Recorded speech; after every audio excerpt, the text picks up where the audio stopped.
Hello and welcome, race fans, to the Oberry Builders Cup Series live on Grid Vision from virtual North Wilkesboro Speedway. I'm Sean Atkins, joined in the booth by Curtis White and Austin Derbyshire. No points on the table tonight, just bragging rights and whoever can get this thing across the checkered flag first. How you feeling about it, Curtis? Feeling very excited. Probably not as excited as the drivers are. Just not having to worry about points and whatnot. I know the season kind of just started kicking off, and a lot of new faces have been joining the league week by week. A lot of heavy hitters tonight. Definitely gonna be very exciting, and can't think of a better place to have the stars shine than here at Wilkes County. Yeah, absolutely. I mean, just a historical piece of asphalt here. As we look at the championship standings right now, Justin Levine up here at the top at the moment with Brandon Passalacqua behind him. A little bit of a jumble up here. I can't tell what exactly we're looking at 100%, but we'll get back to it. But right now, the cars are already on track. A little bit of a jump start here compared to what we were expecting.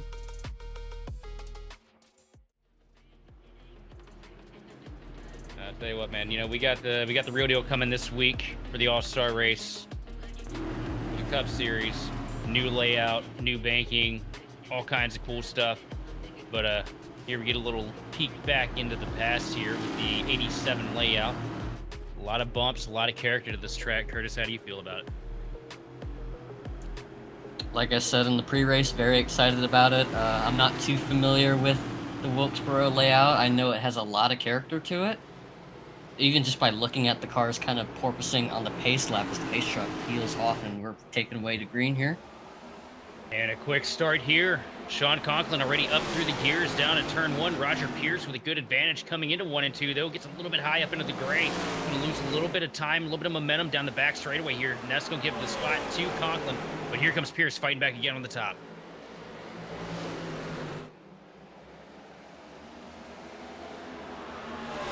Colby Jackson ducking out of line a little further in the back of the pack. Lewis and Colby Jackson around into 1 and 2, right in front of Levine. Keeps it locked down in the center of the track. Looks like he's going to walk away without a single bit of contact, but the 37 machine already behind the 8 ball here as we take lap 3.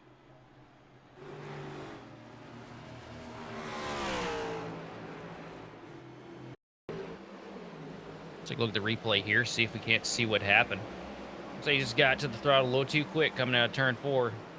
Came around on him, got down to the apron, the transition. It just doesn't look like that right rear tire ever settled back in before he got into the corner. No, and it started out at 4. His entry angle was already compromised with that wiggle out of turn 4. You could just see him fighting the wheel right there, that immediate counter, and just already at a shallow entry, just trying to stay on the inside and just completely lost it. Yeah, it looked like he had that wheel straight for about, a 16th of a second there, but I can guarantee you that car never had traction to the back right after that first snap. No, sir. Good job by Colby to avoid making that incident a much bigger scenario. And here's the dodge of the race already. Justin Levine sees it coming, goes to the top of the track, gets out of the way.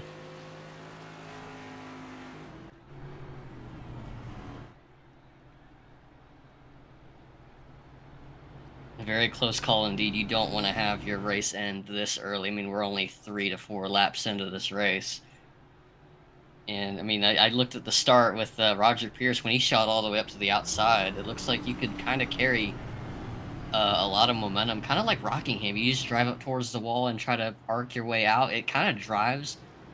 I mean, I'm only basing off what I've seen the first lap and a half, right? But it kind of looks like how the new Wilkesboro drives for, like, the current All-Star race. Well, Wilkesboro, too, also a track that was notorious for having 2 unique lanes that would build in once you got the track kind of rubbered up. I remember Junior was talking about how, there was a significantly a decent advantage to being able to use that outside line if you were struggling on the bottom. So we might see a little bit of multi-groove racing here. I mean, there's a lot of bumps, a lot of character in this surface. So there's a lot of places for these guys to kind of work to try and find a little bit more grip as opposed to their competition. One of my favorite characteristics about Wilkesboro is the way the track is placed just in this land in general, because out of 4, you're basically driving downhill. Like, the track is on a hill, right? You're coming out of 2, and even if our cameras can kind of show it right here, driving at the top of the hill, which is turns 3 and 4. That's the top end right here. So if you can carry a lot of momentum, that could really help out of 4 as you're basically driving down a hill. As we're back to green yet again. Conklin and Roger Pierce on the front row. Conklin with a little bit better of a start this time. Pierce struggling to get the power down in time with the 54 machine. Going to fall back to second here. Going to try for a crossover down to turns 3 and 4. Now Pierce diving to the inside. Not able to make anything happen of it yet, but Conklin losing a little bit of momentum on the outside lane. Here's Pierce again, looking to the inside into 1 and 2.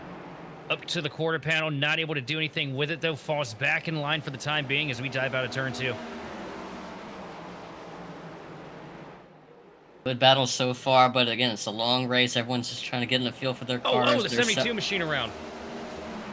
It's out of 4. We got 2 of them back there. Oh, and Colby Jackson just about bend it. And the 72 Seasons themed car.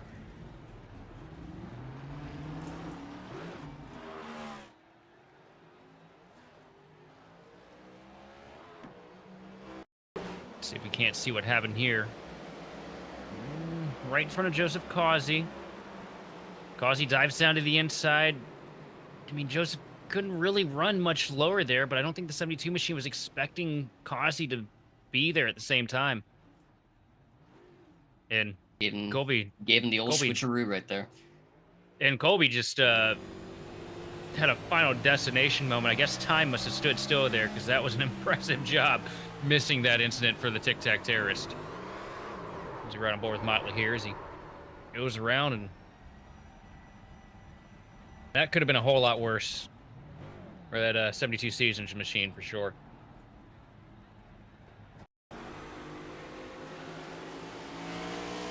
Right on board with old Colby Jackson here, working on the back straightaway, and yeah, he sees it getting ready to play out. So he definitely had the upper hand, but a great job being heads up, not locking up the brakes. Just doing exactly what he needed to avoid getting caught up in the carnage. And I don't necessarily fault Causey at all for making that kind of move. I mean, I know it's still early in the race, but considering where he kind of started in the field, you want to make as much headway as you can early on, and he definitely had the lane there. It was just one of those racing situations where you're just not expecting it at that moment. Oh yeah, but we got 11 laps on the board. It's an all-star race. There's no points. It's no holds barred for the most part here this evening. Factor that in with the fact that we know we're going to get cautions. You're racing to the caution just about every time you load up here at one of these short tracks on iRacing. So you kind of want to have a flair for the aggressive. You want to kind of send it, make moves that you wouldn't necessarily think about making, especially with so little on the line here as far as repercussions go. Right now, lights out on the iRacing pace truck as we take it into 3 and 4. Conklin on the front row with Roger Pierce starting up top. Here we go into the restart zone. The green flag is out. Conklin through the gears. Nice and quick here. Going to get about a car length and a half advantage over his teammates. As you see Tommy Gossett now working the inside line side by side with Roger Pierce on the back straightaway. Gossett with the advantage, but here comes Pierce with a deep dive down to 3, and Pierce is going to take the spot back.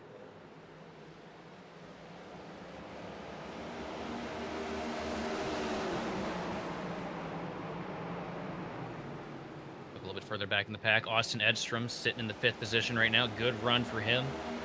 The Salem Tools machine right in front of teammate Justin Levine. Over the back bumper, Luke Christian as we work through 3 and 4. And it looks like Austin's trying to save a little bit of tire on that machine right now. See him keeping it nice and tidy there. I think Levine may have just given him a little bit of a love shot. Yeah, just biding his time right now, kind of studying Christian's line at the moment. They were side by side for a brief period there, but they kind of settled. Oh, we got a car shallow out of 4. Yeah, the 54 Mullins had a big slide through 3 and 4 there. Does a good job keeping it under him. Loses a spot or two, but keeps it going straight. The Paradigm machine still in one piece. And for those watching at home, if it may look like that there are 2 54s in the field, Sean Conklin is in the 054, according to the roster sheet, and Gossett's in the 03. Oh, we got one spinning. It's the 72 car again, out of 2. I think it's just a self-spin. I don't see the yellow out yet. Yeah, no caution. Looks like he was able to get it down to the grass. And caution comes out as he comes back out on track.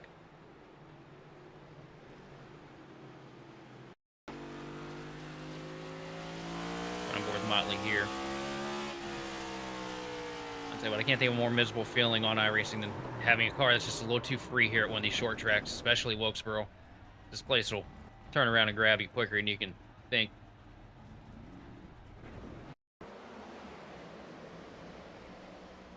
Also, I did just get news from Ken Bryman that Sean Conklin will be moving to the 10 machine starting next week.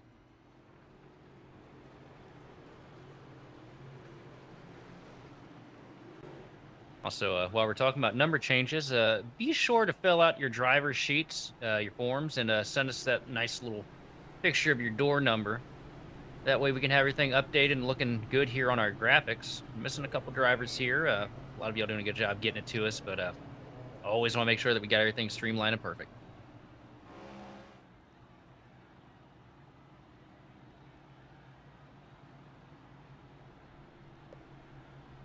As we reach the 10... Oh, carry on. I keep chiming in at the worst times. I'm still getting accustomed to that, but like the number thing isn't really the only thing that's going to throw me off. Edstrom in the 87, his car looks just like Causey's, minus the number being completely different. That's going to throw me off a little bit. I keep seeing that yellow and black, looks like DeWalt car next to Justin Levine, the Mac Tools car, because that's normally Causey's colors. Oh, that's Stanley. Yeah, it's the Stanley Tools machine right there. Look, they usually go, like, when, Ambrose drove the 9 car back with Richard Petty Motorsports, he would always alternate between Stanley and DeWalt, and I could never tell the difference.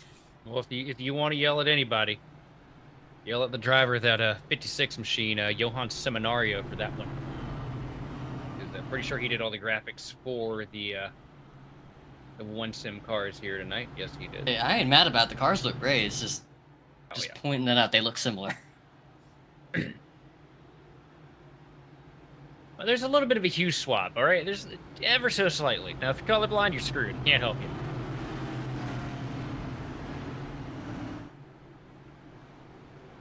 Right now, lights out on the iRacing Pace truck as we work our way through 2, uphill down the back straightaway here at North Wilkesboro. A track that came back to life because of iRacing. It's something that I didn't expect after years of wanting to see this place come back to the circuit. His truck diving down out of 4 into the restart zone. Conklin quick to the gas, pulling Gossett along with him. Roger Pierce caught sleeping a little bit here on this restart, but he's going to be side by side into 1 and 2 with Gossett. Justin Bean setting it way up against the fence through 1 and 2, trying to find a little bit of extra momentum. Going to fall back in line behind Luke Christian. Gossett and Pierce still going at it door to door. Pierce going to fall back a little bit here, but not able to get cleared by Gossett.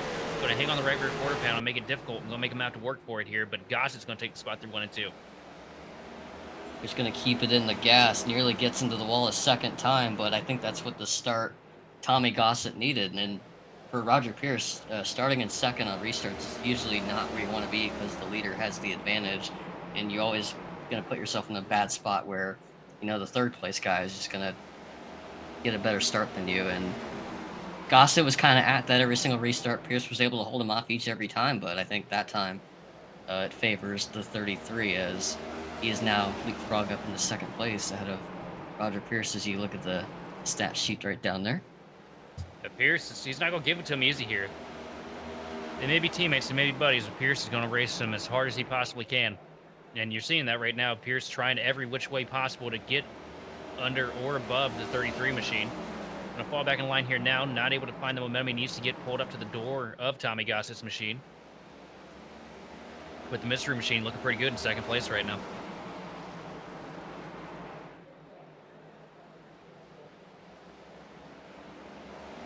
And ain't no mystery, that car's looking pretty good so far. Well, looking pretty tame for the most part here throughout the pack at the moment.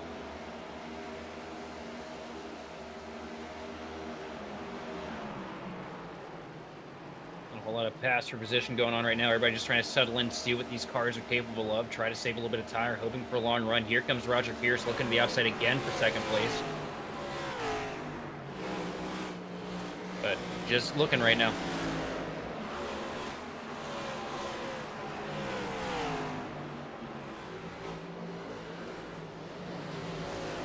Conklin walking away now to a 9/10 of a second advantage over second place Tommy Gossett.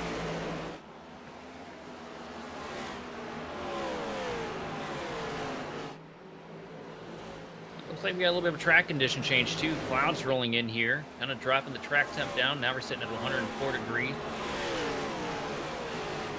And I'm sure the drivers are keeping that in mind. I mean, they don't even need to notice immediately that the cloud cover has rolled in. The track looks a lot darker than what we started with. So I imagine they're kind of putting that in their notebook as the run continues to progress and seeing the kind of changes that their cars are going through. It looks like we already have a car on pit road. It's the 72 again. Yeah, he's struggling, man. That car is evil. See what happens here. I'm assuming Motley's going to get loose again. Gets loose coming into the corner, head on into the concrete wall. And that's going to be an engine. That's going to be a day under there for the 72 machine. Rough night for him, but luckily no points on the line, so he doesn't worry about too much. It's a little bit of bruised ego. And that was strike 3. I will not handle the Metallica slander in here, Mr. Producer Man.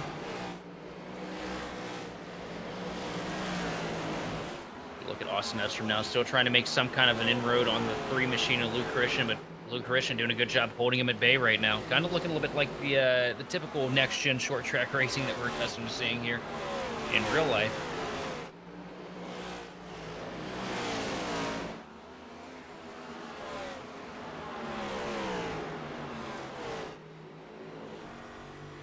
He's right on board with Roger Pierce, and I ignore my producer's existence. Front straightaway, trying to get some kind of advantage on the 33 machine of Gossett.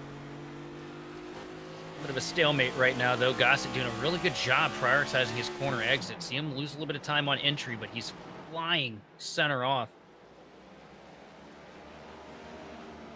That right there, that's something that, you know, I like to see out of a driver when we come here to these short tracks, because you know that they're setting themselves up for the long haul when they're doing that.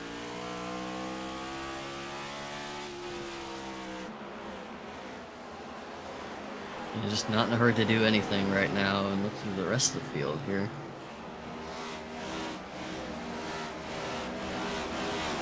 Causey chasing down the Silver Bullet car, Coors Light machine.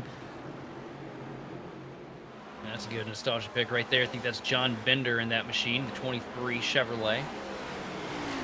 You see Causey dive down in the DeWalt Power Tools machine here through 3 and 4. Going to make quick work of Bender. Bender, you know, one of those drivers is really good about the give and take.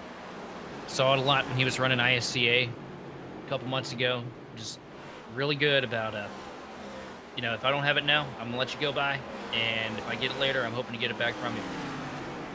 But, also, I think it's a matter of knowing who you're racing against, too. Like, you see, you know, if you're in a battle with one of the faster, you know, regulars in the series and they're hounding your tail, you think, oh, I'm probably not going to be able to win this battle, so I'm just going to let them go and save my tires. And that's going to be interesting as the season continues on, because, again, we gained a lot of heavy hitters over the start of the season, like Mullins. Conklin and Gossett. And I imagine these drivers are going to be... And I imagine these drivers are going to be taking notes on the drivers they're racing against. And they know what they're up... I mean, some of these guys already know what they're up against. They race them pretty often, but... You know, I imagine someone in this series probably thought they had a good shot at winning this season. Probably not thinking as certain, because this field is looking even more and more stacked by the week, basically. Oh, yeah. Once all those Ryko cars show up, you know you got to work for it. And you're seeing it right now with Sean Conklin with a substantial lead over second place Tommy Gossett, Roger Pierce. You know, looking a little bit like the A Opens and the NISs that we're used to seeing. Just look at the I rating, too. How much talent is in this field. You got Conklin sitting here with a 9,000. Gossett in second place with a 5K. Roger Pierce, 6K. A couple 7Ks in the pack, too. And look, there's one guy I want to shout out, though. It's that 23 machine of Bender. Sitting there with a 2679. I've watched that guy pull off some crazy stuff in ISCA earlier in the year before everybody came over and, you know, joined up with OB for the Builders Cup series. And I swear, it was like every week he would start 32nd, 33rd, just at the tail end of the field, and he would have himself sitting around 10th by the end of the first stage.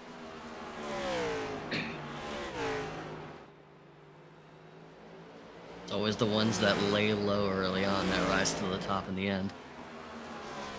Oh yeah, Bender is always hitting above his weight class. Watching Tommy creep himself around here. Gotten comfortably away from Roger Pierce. Opened up over a second on him.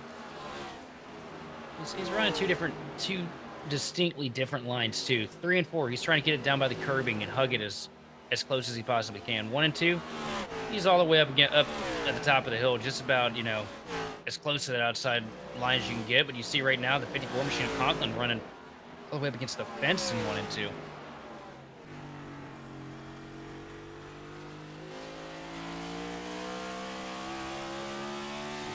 On board through 3 and 4, then 1 and 2. He's not even thinking about getting down there on the low line, just going all the way up against the wall and arcing it down the back straightaway. Yeah, that is not many people. You don't see many people run a line like that. That's pretty interesting to see, and that's the cool thing about this track, is that it lets you kind of play around with it a little bit. Like, it's not like other, like, run-of-the-mill short tracks where it's just get to the bottom and stay there. No, this track, you can make time work at the top if you kind of tweak your line a little bit and see if you can find something that sticks. And right now, Conklin has got something figured out already as we're a quarter of the way through. The line he's got set up there through 1 and 2, it kind of reminds me of like old school IRP when we used to go there back in the day in the B car. You run all the way up against the fence and you try to cut it and make that straightaway as long as you possibly can. Christian hounding Roger Pierce for 3rd place. That 3 car. A little wiggle out of 4 is he going to try to set him up here. And Christian really coming alive here as we get later on the tires too. To the back bumper now, trying to look to the inside, not able to get there. Still stuck in line behind the 27 machine of Roger Pierce. Here comes the tap. Here comes the first tap right here to 3 and 4. A little shot to the back bumper of the 27 machine. Going to try and get him scrolled up out of the way, just letting him know that he's there.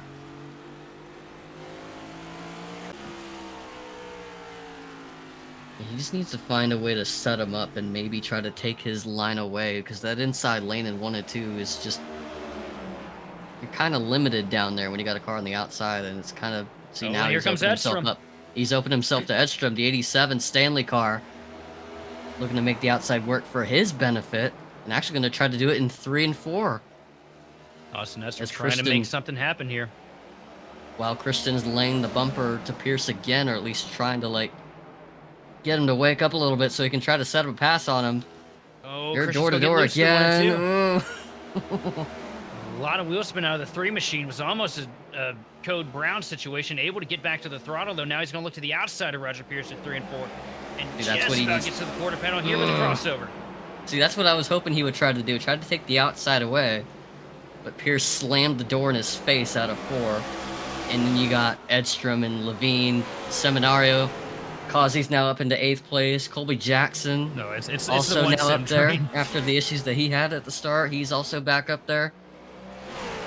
Got a whole line of cars telling everybody else, hey, you better get this battle sorted out. We're in a hurry. Christian going to peek to the bottom again, coming down the back straightaway, not able to make anything happen. Tucking back in line through 3 and 4. Trying to offset and build a little bit of momentum. Not able to find it right now to turn 4, though.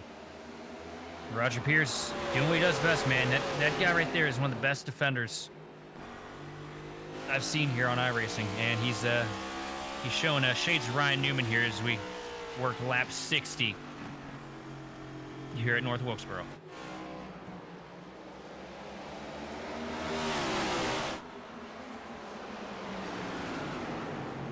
Christian all over the back bumper again through 1 and 2. Here he goes. He's going to give a shot to the left rear quarter panel coming through the center of 1 and 2. He's going to push the 27 machine way up the hill, but not able to capitalize on it. That might have been the second warning shot. Oh, he backs out of it there. Let's go to the outside. I think he's trying to play defense now. Oh, a little bit of contact. Almost sends it 3 around.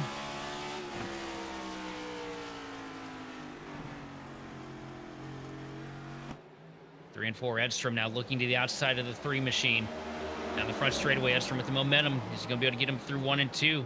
We've seen how potent that outside line can be. Sean Conklin's up there for a reason. He's going to take the spot away from Luke Christian. Yeah, that wiggle might have been enough to send Luke Christian back to the dugout, as now you got Edstrom in the 87, who is now going to be up to bat. Oh, and Luke is a huge shot from Justin Levine through 3 and 4.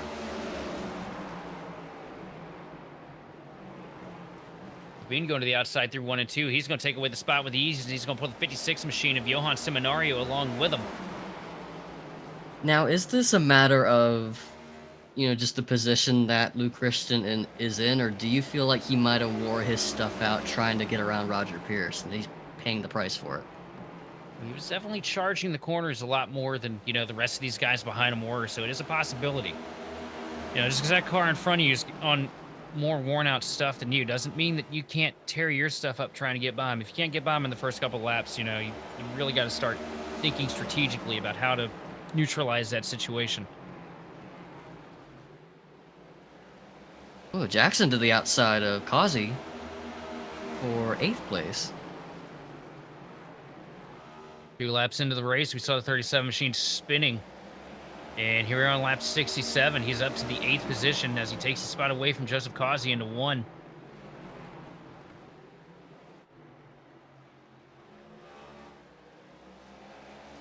Meanwhile, the man stuck in no man's land is Tommy Gossett, sitting in 2nd place right now, 2.5 seconds back from your race leader, but 4 seconds ahead of 3rd.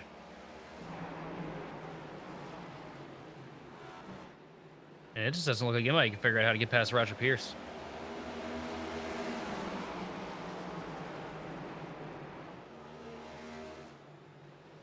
Try as they might. It looks like Pierce is starting to gap this whole group right behind him a little bit. He had pretty much that whole conga line of cars breathing down his bumper, and now he's pretty much opened that gap back up to, looks like about half a second on Edstrom. Yeah, they were all racing, their guts out to try and get by him, and they weren't able to do it. So all these guys that were sitting there behind him kind of, wore out those right fronts a little bit. Having to kind of cool it off right now as Roger Pierce kind of starts to walk away with it. Wondering if Roger might have been attempting to save tires that whole run, too. Possibly.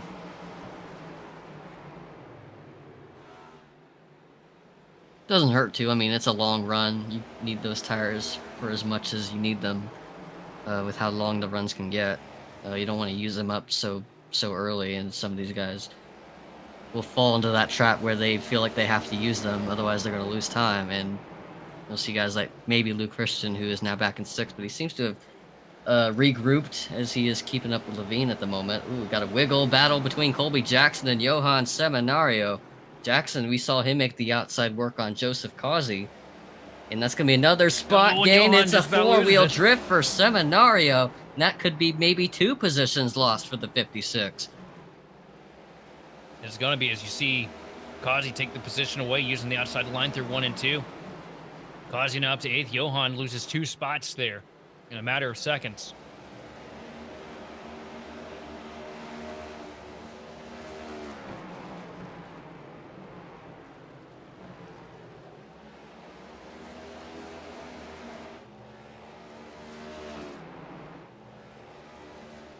Through the field right now, Levine's gotten himself past the 3 machine of Christian. Christian giving the bumper to Levine, though, through 3 and 4 to try and move him back out of the way to take the spot back.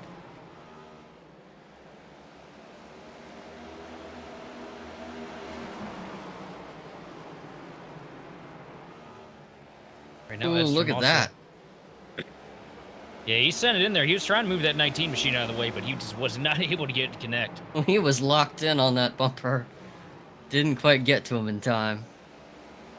And patience just might be running out, but we still got a long way to go. I don't know if we're gonna have a caution or a break or whatnot. I don't really remember how this race layout is, so I could probably be filled in on that.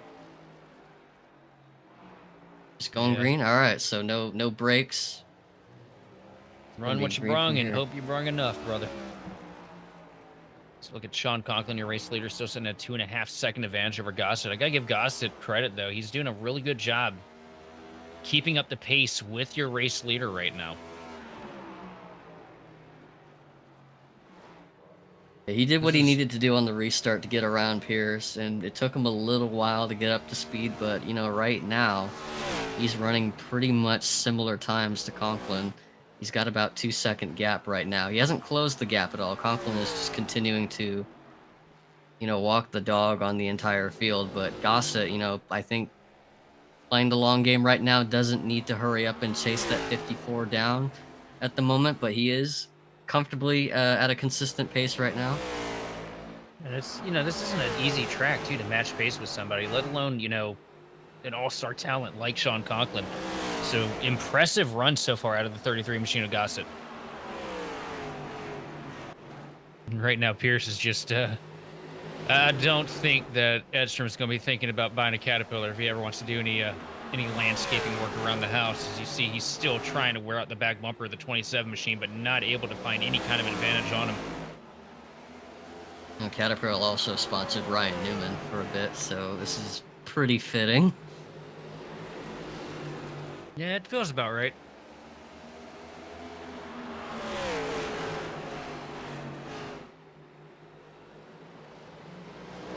Watch us from trying to make some kind of advantage happen, but not finding it yet. Pierce gets a little bit of a bobble out of turn 2, but not enough to really hurt the momentum down the back straightaway. Here comes Edstrom trying to arc the corner, though, to get to the back bumper. He's going to give him a little bit of shove out of turn 4, but it doesn't do anything. Now all over the rear bumper through 1 and 2, as you see Justin Levine following in tow.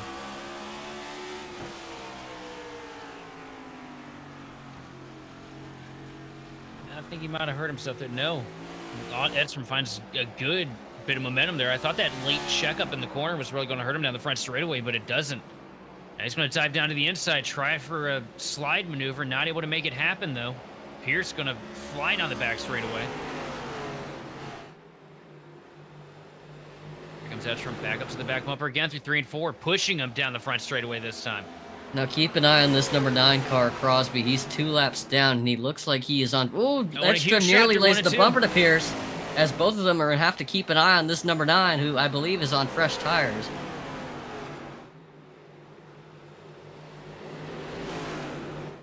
So fresh out of the pits is the 9 of Crosby. He should be able to make way through both of these cars as he tries to march to the front to get one of his laps back. Maybe this will play out in his favor. He's going to try something a little different regarding strategy. Try to use that for an advantage. He gets to the quarter panel, but he cracks out of it to avoid turn the 27. Now Edstrom sideways down the front straightaway, and an impressive save. He's going to give up a whole bunch of spots here as Levine and Jackson got by him. Now he's got Causey trying to work the top line to get past him. And he had to seesaw the entire car just to keep it straight, and look at all the positions that he lost as a result. Just that slight nose chop right there was enough to get him offset, and it just kept getting worse. No grip at all the way down the front straightaway. Gets it back underneath him, though, and keeps it from spinning into one like we've seen a couple cars do here tonight. And that's one of the moments where Rick Allen be screaming about his hands or something. Oh, and Levine gets loose out of 4.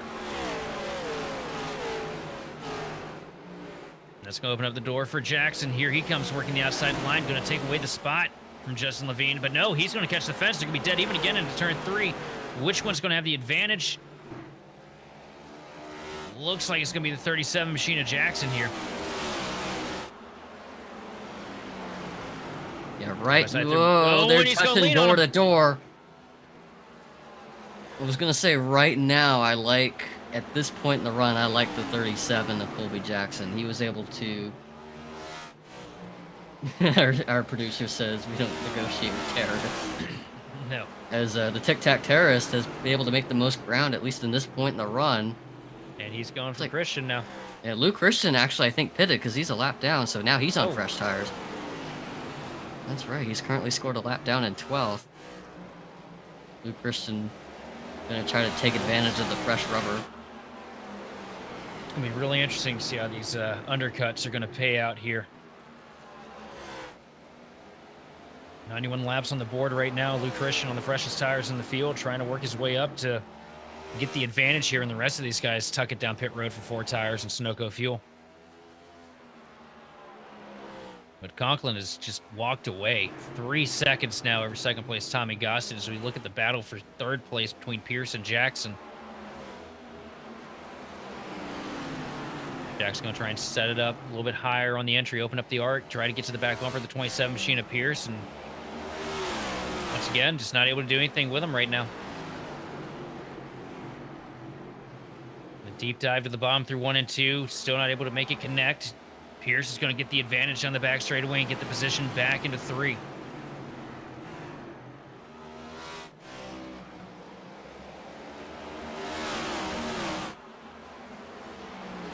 I wonder if any of these guys ever get nightmares about Tic Tacs. A handful of them, I'm sure. Pierce probably will. Oh, he probably will, goes. because he's going to get bumped by him. Yeah, Pierce going to move get moved by the 37 machine of Colby Jackson. Now they're door to door in a 1 and 2. Jackson's still stuck on the inside line, but wouldn't be surprised if he threw a door to the 27 machine. Pierce going to fall back. He's got the spot, and Joseph Causey just about bends it on the back straightaway. Here comes Pierce for 4 tires and fuel. That was the cue. It took the entire run for somebody to finally get around Roger Pierce. And Colby Jackson was probably the first one to actually succeed at doing that, and Pierce was like, all right, I've had enough, time to pit. Colby Jackson now sitting in 3rd place. Justin Levine a few seconds back in 4th. Oh, we had a car on the wall. On the wall. I think that was Causey. That was Causey. Look at the right front.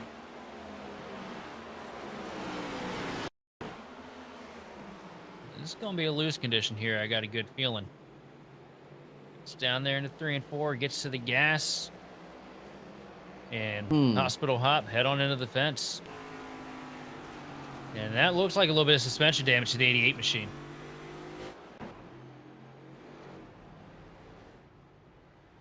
Ozzy on pit road. Justin Levine as well. I think Causey may have knocked the toe out on the 88 machine because that right front tire looks like it's pushed in a little bit with the fender. But this being the 87 layout, we don't have the advantage of the safer barrier here. That's what we saw the, here we go. Slide down to the bottom of the track here. That's from trying to make some, contact. It was Causey and Roger Pierce, actually.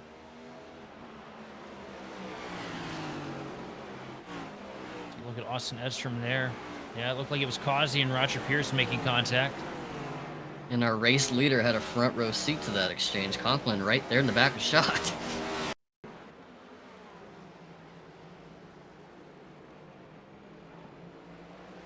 Causey coming out of pit road here. Levine tries to throw a little bit of a block on the 27 machine. 27 dives down to the bottom. Oh, no, it was Roger Pierce getting into the door of Levine, and Causey just about getting cleaned out.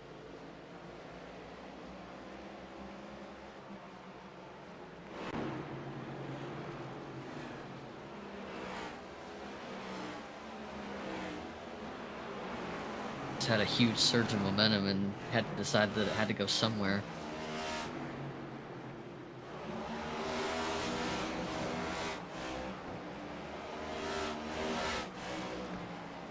As we look at the car coming down pit road. There's your race leader, Sean Conklin, 2.7 seconds now over second place Tommy Gossett. And that advantage is growing.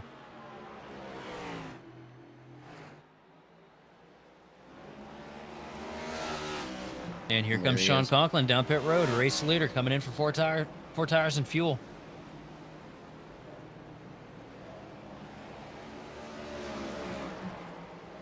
And Gossett opting to stay out here on the track.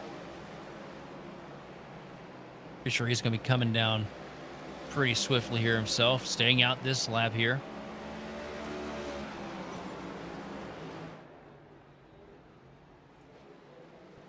And if it was a normal week, that'd be 5 bonus points for Tommy Gossett, but not this week. A little bit further here. 27 machine of Roger Pierce.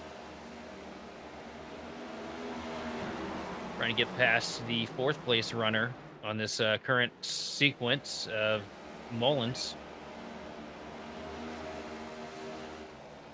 Here's Austin Edstrom coming down pit road from 2nd.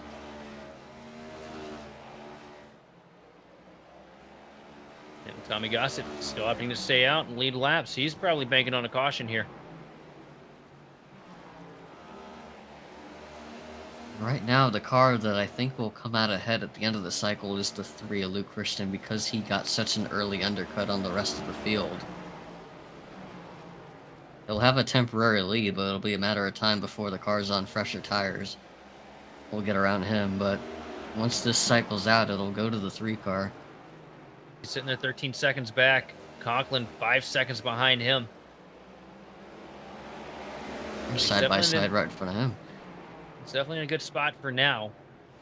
As long as he can navigate the lap traffic, as you see the 37 machine of Colby Jackson getting really sideways through 1 and 2. And trying to get around the 54 Mullins, and Mullins has yet to pit either. He's currently scored in 4th at the moment, so he is running a pretty slow pace compared to everyone else on fresher tires. Curious to see how long the 54 can stretch that, as well as Gossett, Schafter. Yeah, pretty much those 3 I think are the only ones that have yet to pit.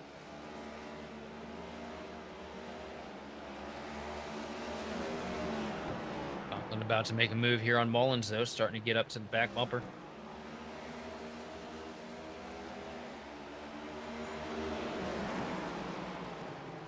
One car between the two of them. Conklin's going to get past the lap 9 machine here. Now he's all over the back of 3rd or 4th place here, side by side at the start finish line. Conklin going to take over 4th spot. Right now, he just needs to be smart and methodical. We all know he's got easily the fastest car in the field. He's the fastest driver in the field at the moment. He's got the fresh tires to get around these cars, but he needs to be smart with his passes, and right now he's doing exactly that. Just because everyone right now is on completely different agendas. Everyone's tire life is completely different, so everyone's going to be, planning their next move accordingly. And in Conklin's case, he just needs to make all the right moves at the right moments, and he'll be pretty much back to where he was at the front. Comfortably, in fact. I like what Tommy's doing here, too. Staying out as long as he possibly can, stretching it until he's on fumes. If it doesn't work for him, it's not going to work for him. But, you come here, only one person can win this thing tonight. Only one person matters at the end of the day on this one. If you come out here and do everything the leader does and you finish 2nd, it feels like a wasted opportunity, am I right? Yeah, you're not going to beat him on the same strategy. You're just racing for 2nd at that point. You might as well go to the back of the playbook and try something completely different, even if it doesn't work out. Like we've been mentioning earlier, there's no points on the line. It's all for bragging rights. So I like the strategy that Tommy Gossett is on right now. Might as well try it. Yeah, worst case, you get a bad finish here. The only thing you're walking away with is bruised ego. Gossett trying something different. And sitting right now with a 9.5 second advantage over 2nd place Sean Conklin as Conklin quickly closes the door on his teammate.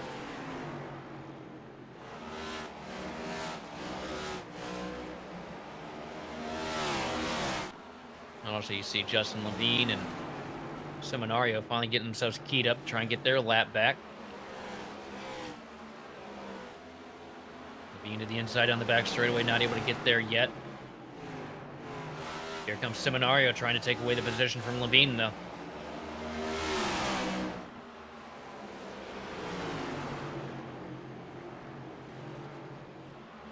Either way, now that we've just about cycled through green flag pit stops here, 120 laps on the board, we're going to take a quick word from our sponsors, and we'll be back to bring you to the checkered here on the grid.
Racing isn't easy, but experiencing it is.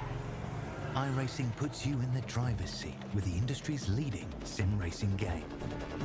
Drive on laser scan replicas of the greatest racing circuits from around the world.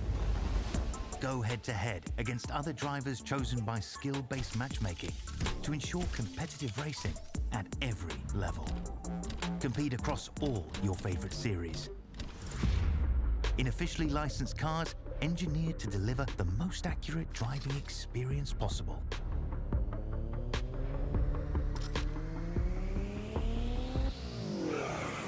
Join a race or host your own with players from across the globe. Race against the computer or in a league with friends. Feel the thrill behind the wheel.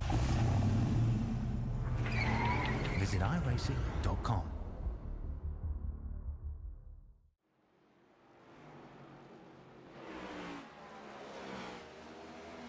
And welcome back to the Paradigm 130 All-Star Race here at North Wilkesboro Speedway. Sean Conklin, your race leader, with an 11.5 or an almost 12-second advantage over second place Luke Christian. Justin Levine sitting back there in third, followed by Johan Seminario and Josh Schaffner rounding out your top five. 130 laps on the board right now. Conklin definitely walking away from it here as we look at Johan Seminario going toe-to-toe with Justin Levine. This is your battle for third place. This has been shaping up here for a handful of laps since these guys unlapped themselves from Tommy Gossett. Gossett also opted to come down from 4 tires and fuel while we were on break.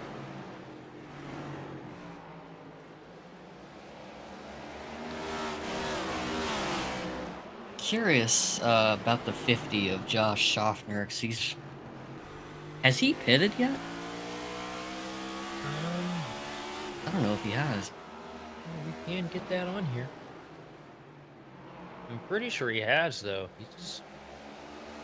No, Josh Schaffner on 110 lap old tires and still fighting to hang on in 6th place. Good run for him. He really is swinging for the fences right now. Well, I think he's trying something drastic because, you know, notice that, you know, Mullins and a couple of the other Paradigm cars, they just haven't had what, you know, we'd expect to see out of them week in and week out. A little bit of a struggle here, but Schaffner trying to give it everything he's possibly got to get the most out of it this evening. And definitely doing a good job of it. And we do love corn, by the way. It's got the juice.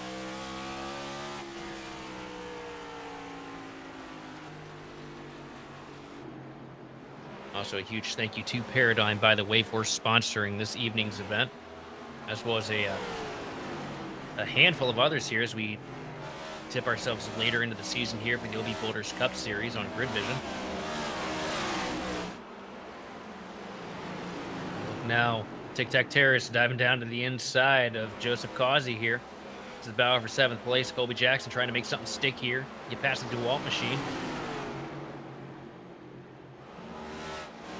Good through 3 and 4. I tell you, Colby Jackson, you know, a little bit of a struggle here at the beginning of this thing, but he's really come alive here as we've gotten later into the event.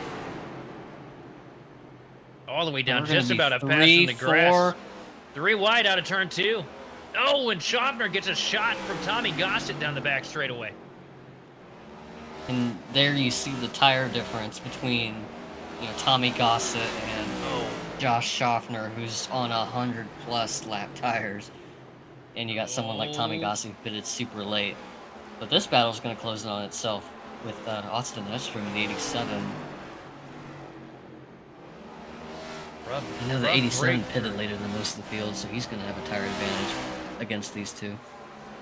Well, the tire advantage that we just witnessed was Tommy Gossett just came up here and bullied 5 cars and ran away with it in 1 straightaway.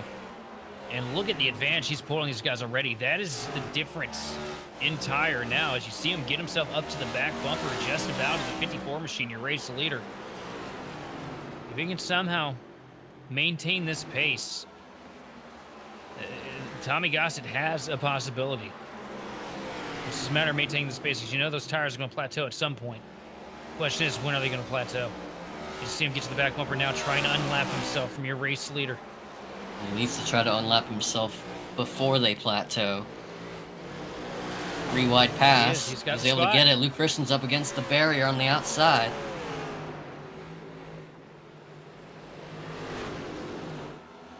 Now Gossett can set sail from here. So this is a much needed strong run for Tommy too. You know, at least in the events that we've covered this year, Tommy kind of hasn't had the best of luck. Sitting here right now with a, you know, guaranteed second place car with the pace that he's shown this evening on one of the most tricky short tracks on the schedule and a complete driver's circuit at that. Wearing these guys out and putting together a good run.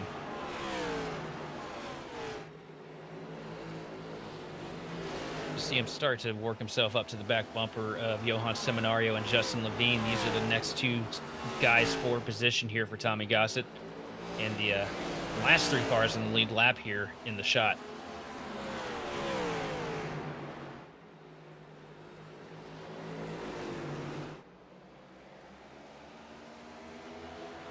Here comes Tommy Gossett now, lining up to the inside of the 56 Johan Seminario. Seminario going to let the 33 machine go through 1 and 2. Now Gossett trying to make something happen against Justin Levine here as we work down the back straightaway into 3. Gossett goes to the outside line to use that momentum. Doesn't want to get stalled up behind Levine for too long. He's going to get him side by side at the front stretch here, and Gossett moves up to P2.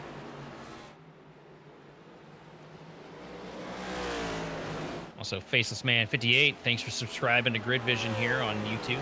We appreciate your support and hope you enjoy what you see here. The Faceless Man also loves corn. Oh, does he? Yeah, that's why he subscribed. Nice.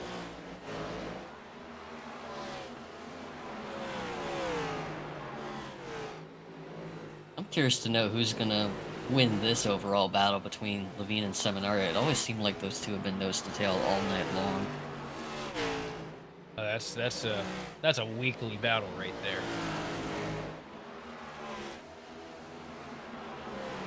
These two very talented drivers as well as really good friends off the track.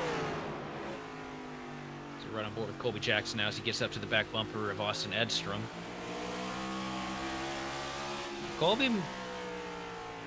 Colby's a friendly guy and all, but he's liable to give a shot to one of these guys here at some point.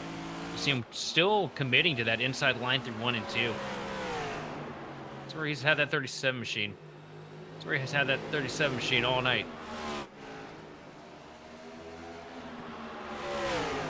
And I mean, I'm curious to watch this 37 car in this second stint because, I mean, before the pit stop, it seemed like the 37 had really good long run pace compared to the cars he was racing around, and he did pit a little bit on the later side.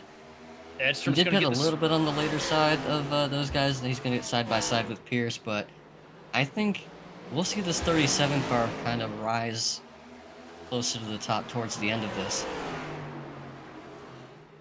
Also, DMod40, thanks for subscribing to us here on YouTube. As we look at the battle right now, though, Colby Jackson all over the back bumper, the 27 of Roger Pierce. Pierce got snookered a little bit there by Austin Edstrom for 5th spot. Now he's getting bullied by the 37 machine of Colby Jackson.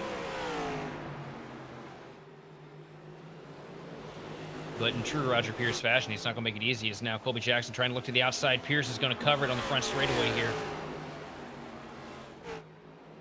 Now Jackson diving to the inside here through 1 and 2, trying to build momentum down the back straightaway. A little bit higher of an arc this time than what we're used to seeing out of the 37 machine. It's going to put him door to door into 3 and 4. Now up against the inside line, and he's going to take the spot away. Colby Jackson up to P6.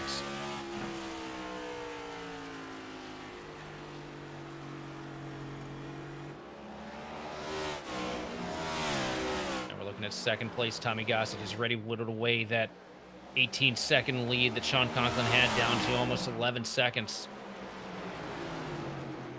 He's going to give the bumper to Seminario. Conklin's stuck in traffic right now, moving Seminario out of the way. Our 4th place car. Getting the bumper from the leader.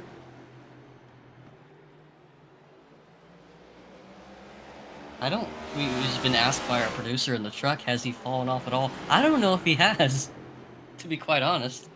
He's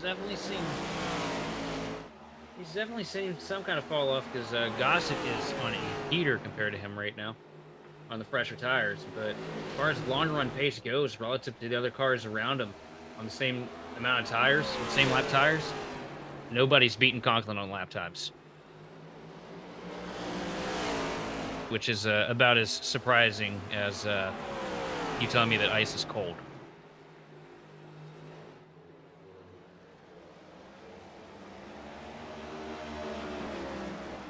But Levine trying to make it difficult for Sean Conklin here. Trying to give us a little bit of a show.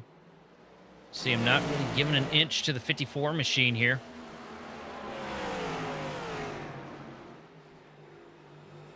Conklin kind of struggling behind the 19. Justin. He's going to send it up against the wall here through 1 and 2. And I'm just so impressed that outside line works like that here. Because that is not what I was expecting to see. You know, Levine gets loose out of turn 2. It's going to open up the door for Conklin to go by into 3 and 4. But Levine's going to power it up off the corner to try and get past him. Not able to do it, though. The tires going to prevail. Sean Conklin going to take the spot back away and put Justin Levine a lap down. Oh, but Levine's got the top in 1 and 2. Yeah, Levine's not going to let this one go that easily. I mean, it's a race where you're going to potentially have only 3 lead lap cars, and you have the opportunity to be one of those 3. In case we do somehow get a caution in the last, 40 laps or so, I would want to be in that position. So there is very good incentive for Justin Levine to stay ahead of our race leader in case we get a random yellow. But Conklin, though, he is, despite the massive lead that he has, which albeit shrinking because of Tommy Gossett's tire advantage.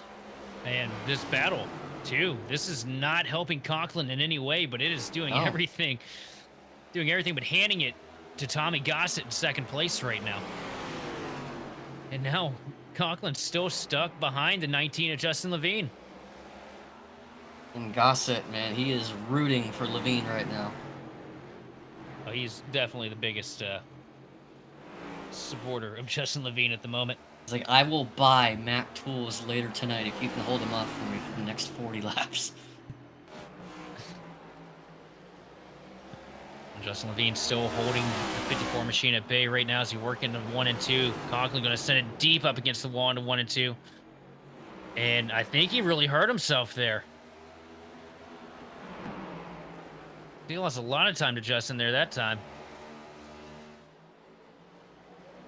Now, I wonder if Seminario is going to try and creep into this mix.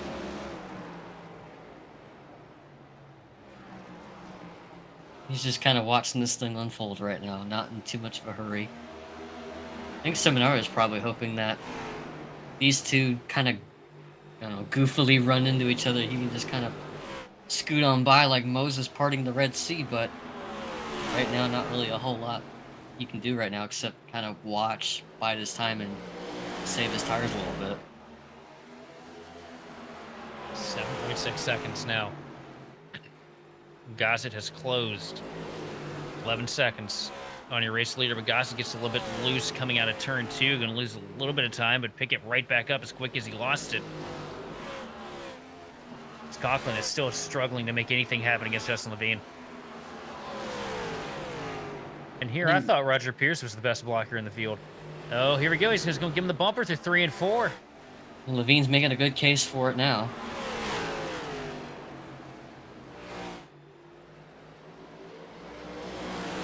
Conklin tries the outside again in 1 and 2. And also remember, Gossett on 21 lap newer tires, as you see on the metric there on the left side of the screen. So everything is working against Sean Conklin here as we close in on 30 laps to go from North Wilkesboro.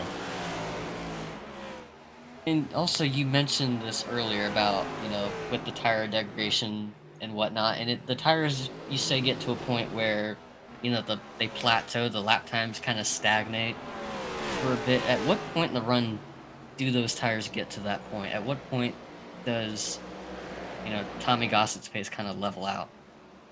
Oh, it's all dependent, really. It's a case-by-case thing, right? Like, different drivers will reach that point on the tires at different points because it all depends on how hard you are on them. Right now, Tommy's in a situation where he can kind of creep and tiptoe his way around here. He knows he's on way fresher tires.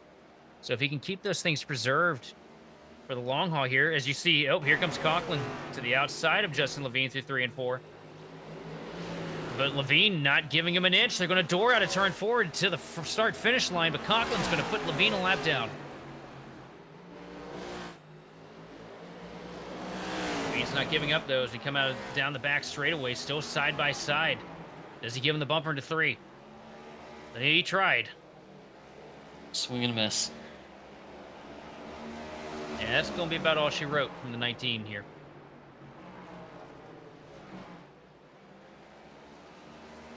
But that has whittled that lead of Sean Conklin's down to 5.5 seconds over Tommy Gossett.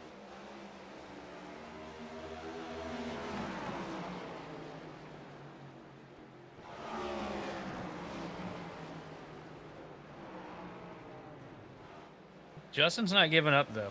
He's not done.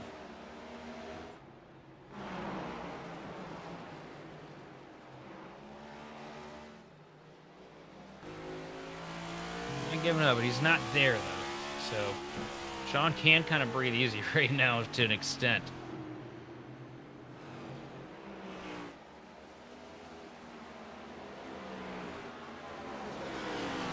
Tell you what, I wasn't expecting over 100 laps of clean green flag racing here from North Wilkesboro this evening, especially for an all-star event. But this field, man, these guys are showing why they're some of the top talents on the iRacing service.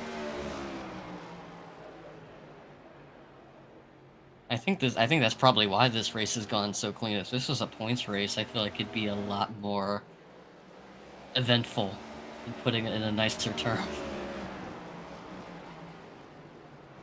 Argy bargy, as they would say on like the IMSA broadcast.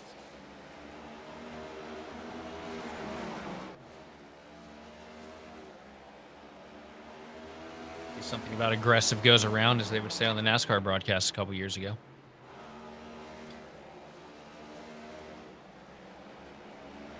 And it looks like those lap times have stagnated now, just a little bit between Conklin and Gossett.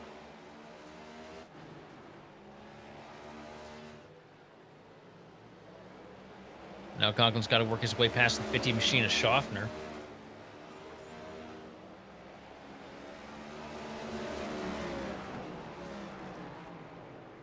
The difficult thing for Tommy now is he can see him. Within a straightaway now. Just barely make out that 54 machine in front of him. I think that's Yeah, I mean, that alone can alter the way you drive. And I know these guys are, you know, some of the best on the service. And, oh, he bounces off the wall through 1 and 2. That might not help him at all, but I know these guys are really good at what they do. But sitting from the driver's seat, and you're the one chasing the leader, you see, the moment you see the leader in your windshield, that alone will bring pressure to you to try to chase them down, because now you have a rabbit to chase, like, that you can actually see. Oh, he's really in the wall now. Oh, that's not gonna... Yeah, I think Gossett might be, I mean, he still closed the gap a little bit, but that's the second time I saw him hit the wall. I'll tell you what, he's trying everything he's got right now, throwing everything but the kitchen sink at trying to close in on Sean Conklin here. The laps are starting to run out. 20 laps left here at North Wilkesboro. Yeah, but back to my point earlier about, you know, for Gossett, the moment you see, you know, the leader in your windshield, right, that alone can, like, force your patience to kind of run thin a little bit, because you're like, oh, he's right there, I can just reach him. And you start to push a little harder than you should, or you think you can, and then you start to wear your stuff out as a result. So it takes a lot of discipline to, like, stay on course, stay on schedule. Oh, we got a little bit of smoke on the front stretch. I don't know where that was from. Oh, no caution, so we'll just assume that We somebody's got a out there with battle. the barbecue going. Potential battle for 4th, though. I'm watching. Got a car on pit road. That's Joseph Causey. But again, Colby Jackson brought him up earlier. I told him he would be a car to watch in the closing laps. He is closed in on Johan Seminario, and that is going to be a 4th place battle underway. Well, he plays it right, too. It could be a 3rd place battle, because Justin Levine just within spitting distance of Johan Seminario. Podium position up on the table for Colby Jackson if he can make it work. But he still needs to get around the 56 car first. Again, still on that inside lane. We've been seeing him run it there earlier. He's kind of the only car I've noticed to really dedicate his run to the bottom of 1 and 2. It's kind of, I don't know if it's better for tire here or not, but it's worked out for him. I'm pretty sure that's where the pace is coming from for him.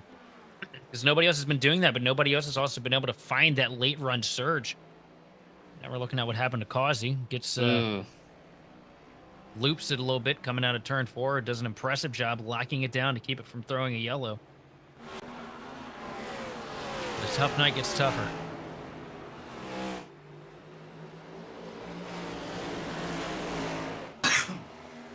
Look here at Colby Jackson trying to set up something on Johan Seminario. Going up to the top of the track now through 3 and 4 as he lets Joseph Causey on fresher tires go by. Causey now diving to the inside of Seminario, trying to get his, you know, relatively back on the lead lap, some kind of capacity. Not going to happen though. 3 laps down, just a rough night for Joseph. And he'd have to pass Conklin 3 more times in order to get back in this thing. At this point, he's just trying to make lap time, see if there's maybe something he can learn out there for the closing laps. Gossett still giving it everything he has to try and close in on Sean Conklin, but just grabbing at straws now at this point. 5 seconds back, the tires definitely plateaued about 10-15 laps ago once Conklin got away from some of the traffic that he was battling in. Clean track for Conklin as far as the eye can see for now.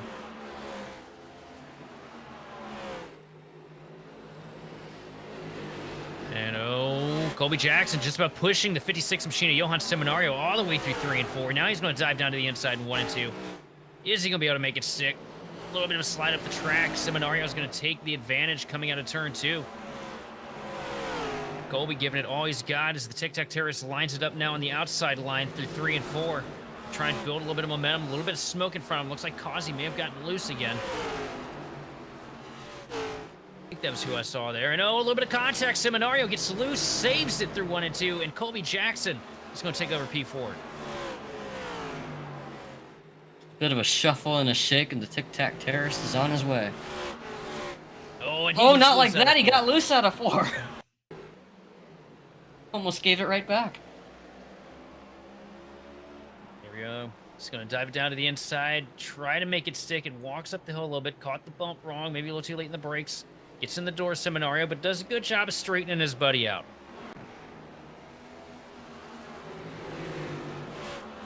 Okay, he wasn't going to leave him hanging like that. No, not at all. Oh, God, Conklin's side by side with Causey now. Causey going to take the position. And here we are, 6 laps remaining. The Paradigm 130 here at North Wilkesboro with the All-Star race, and it has been an all-star showing here as we are, I don't know how many laps we've been green, but it's been a lot of them. I think we took the green flag back at lap 10. Memory serves correct, so about a 185 lap stint that we're on at the moment. As Sean Conklin comes across the stripe here to take 5 laps to go with a 4.9 second advantage over second place Tommy Gossett, and one hell of a showing out of Tommy this evening. Second place pace from the drop of the flag. Threw a bit of an alternate strategy out the window. Didn't know how it was going to work out for him. Worked out for him about as comparable as the initial strategy. So Tommy doing a good job maximizing on all fronts here to get a second place just about locked up as we take 3 laps to go here at North Wilkesboro.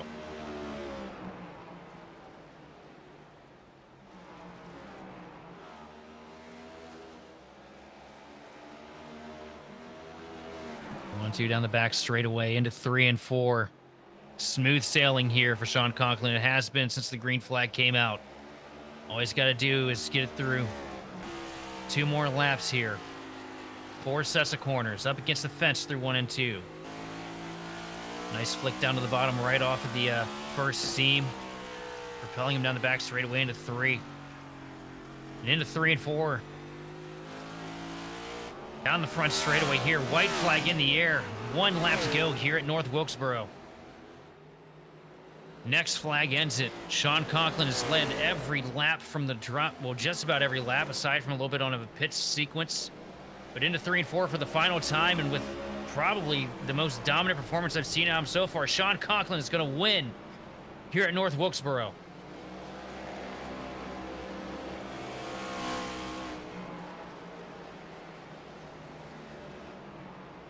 Tommy Gossett going to bring her home second place. And the rest of the field's going to have to roll across one more time here. Because Sean lapped all the way up to second.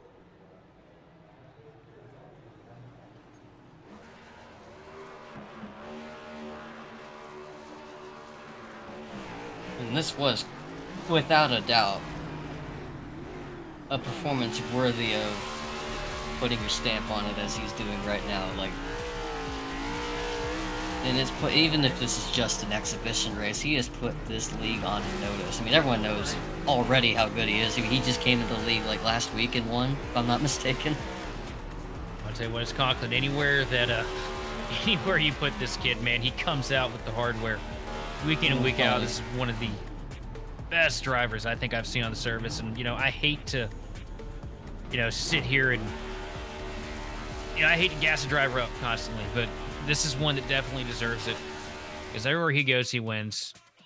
And definitely using everything that I've suggested in previous broadcasts on the burnout. I just got to pin up against the wall. I'm going to have to give him a 5 on the burnout this week.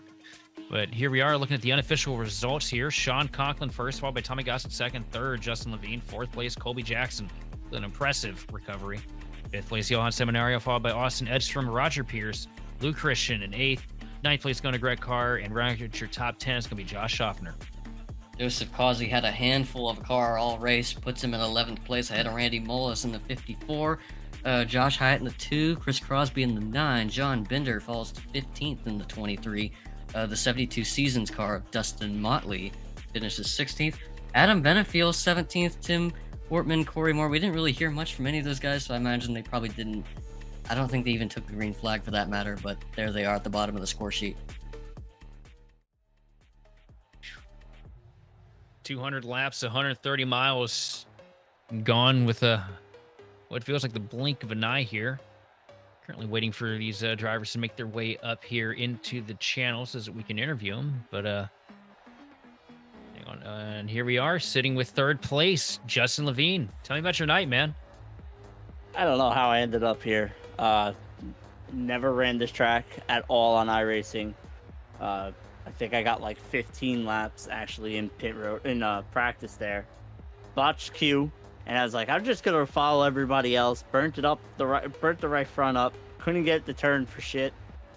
And decided once we had that green flag stop that I was just gonna baby it. And somehow everyone just kind of got out of my way. I thought Johan was gonna give me a challenge there when he was close before Sean got to us. And then I was looking for Sean to send me to the moon so that I could call it an early night. But he was nice enough to not. So here we are, P3. So my second question is, did Tommy offer you a little bit of money or something in exchange? Because you were absolutely blocking for him, man. Like those were that was a shades of Earnhardt there, and I was not expecting that to work out in your favor. Man, it wasn't even for Tommy. It was for myself. I just wanted to have some fun with Sean there. I didn't realize that this was All-Star race. I just been so busy. I didn't get a chance to really read the schedule. I just knew Thursday, here we are. So I'm thinking it's a points race, and I have the broadcast in the background listening, and you guys said it's an All-Star race. And I was like, oh, you gotta be kidding. I was like, Colby's gonna wreck somebody. So we held them up, and it never happened. I was expecting to hear something about single monitors being the cause of a 10-car wipeout, but it didn't seem to happen tonight. Excuse me. He deafened Discord. He didn't say a word to us all night long. The second he undeafened, Johan's yelling at him right now, so I can't wait to get back over there. Well, I'll tell you, that might be the key, though, because he put together probably the most impressive run I've seen out of him all year. It's one heck of a recovery out of him this evening, but, I mean, what'd you learn, man? How did this place feel for you? Because you said it's your first time running it, and I know this place ain't easy, because I've gotten my tail waxed here a handful of times in the past. All I learned is I never want to come back here again. I will definitely be skipping every single official race here. And I'm not excited for the All-Star race this weekend. Hey, it's new layout. It's new layout. Yeah, no, I know. Progressive banking. Yeah.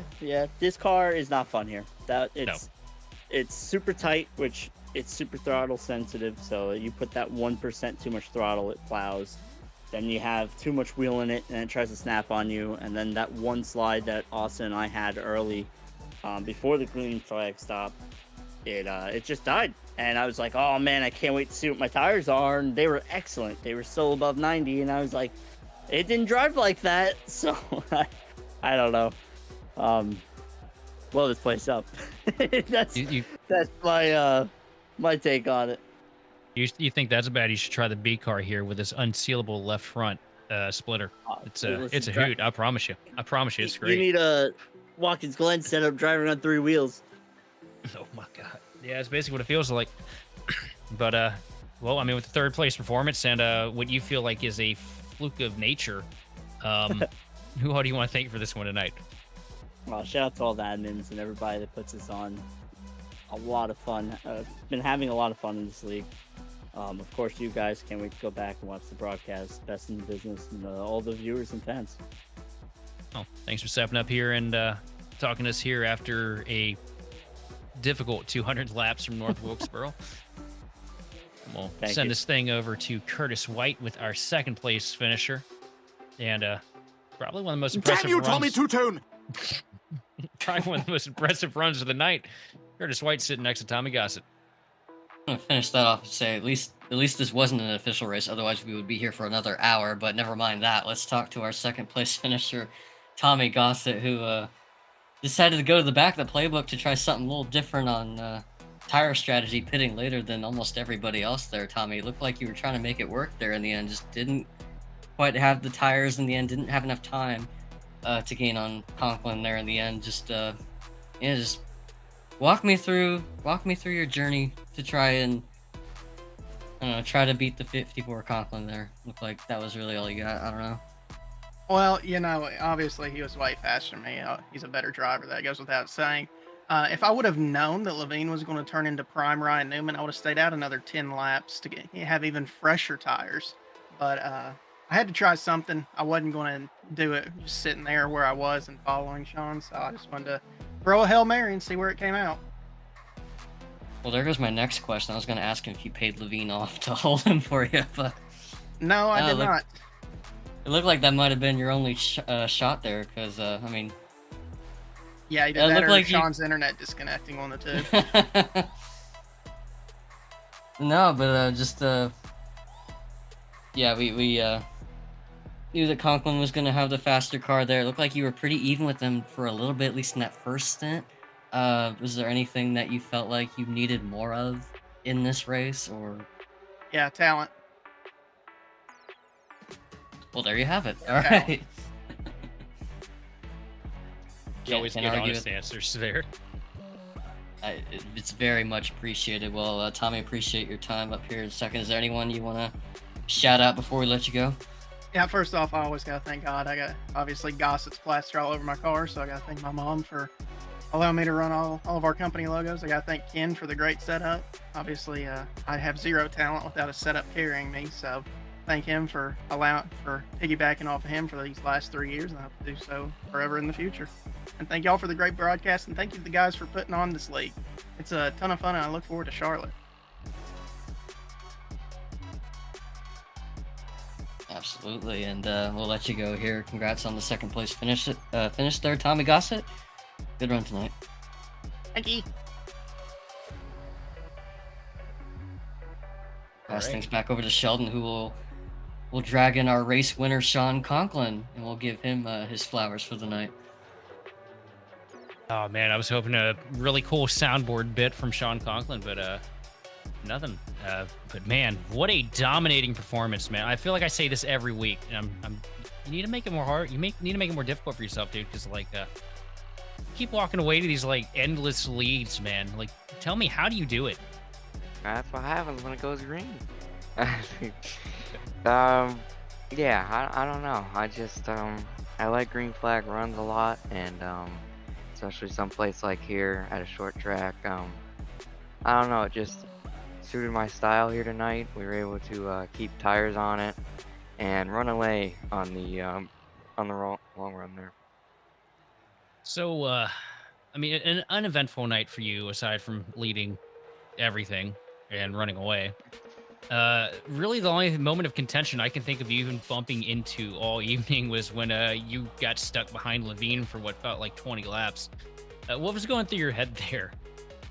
Yeah, I don't know. I I had that move song stuck in my head. I'm not gonna sing the lyrics. It's not really Oh. PG-13, but Hey, you dude, it's know, okay. Levine already, cussed in here a couple minutes ago. You're good. yeah. But just had to lay the bumper to him. It was getting a lot of dirty air behind him. You had Couldn't to get move stuck it, in move it. that. Yeah, exactly. What he said. There's the PG version, but yeah, just trying to get around him as quickly as possible and just keep on going forward. There was a hard charging Tommy Gossett on the way. His tires wound up evening out there at the end, and I did not think they would do that. He was about half a second faster with around 50 to go. So I was thinking he was going to win this race, honestly, but I guess the tires kind of evened out there towards the end, and it just wasn't a big enough deficit. But it also seemed like, too, once you got the clean air away from Levine, it set you up to where you're perfect. Because, like, Tommy closed, because I watched the scoring the entire time. Tommy closed all the way up until you got that clean air and got past the 19 machine. Yeah, So you fell prey to a rolling roadblock tonight is what really happened there. yeah, the clean air is definitely a lot here. Not as much in 1 and 2. You can kind of like put your nose around the car in front of you, but in 3 and 4, it's one lane. You're on the bottom, and the dirty air there is a lot. When I was stuck behind Levine, that was the tightest I've been all race. It would not turn, and then you have so much wheel in it that it wants to snap on exits. So it was just a bad deal being in dirty air there. So I knew I had to get around it as quickly as possible. Another impressive run out of you tonight. How you feeling looking forward to Charlotte? I mean, I'm sure you probably got that one circled because if I remember correctly, you whooped a lot of tail there last year in official. I must be thinking of someone else because I did not win a single race at Charlotte last year. I have to say Charlotte is probably one of my worst tracks on the schedule, so I don't know. We're gonna see how we do there this year.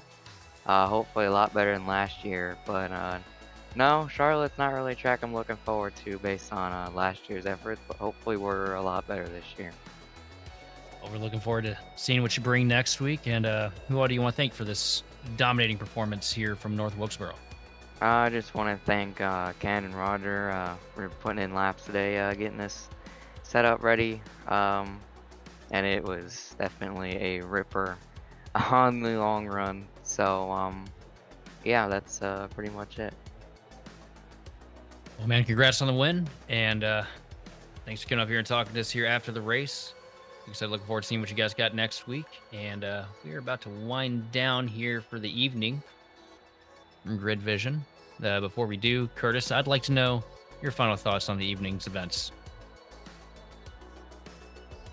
I mean, the statement was already made. Conklin pretty much spoke for us. I mean, that was one of the more dominant performances I've ever seen on here, at least in a while. Definitely the greenest short track race I've seen in a while too. But just kudos to everyone in the field for putting on a show and for keeping it green for almost the entire way through. This track, of course, showing its character, which it has a lot of. And as someone that's never ran a lap around this place, I'm willing to give it a try. Oh, it's fun, but it will absolutely wear you out at the same time. The only place I can think of that's more character-filled on the NASCAR schedule here on iRacing is got to be the Nashville Fairgrounds Speedway. But it's definitely a blast. But either way, from the entire Grid Vision team, we'd like to thank you for watching and participating in the chat. For more information on getting your league broadcasted or starting your career in broadcasting, contact us on Facebook, X, or email us at info@gridvision.live. Special thanks also to Andrew Cardinal IV of Whiplash Sim Cams for providing the cams used on today's broadcast, as well as congratulations to Sean Conklin for winning here at North Wilkesboro Speedway. This has been Sheldon Atkins, joined by Curtis White and Austin Dybershire down there in the truck, and we'll see you next time on the grid.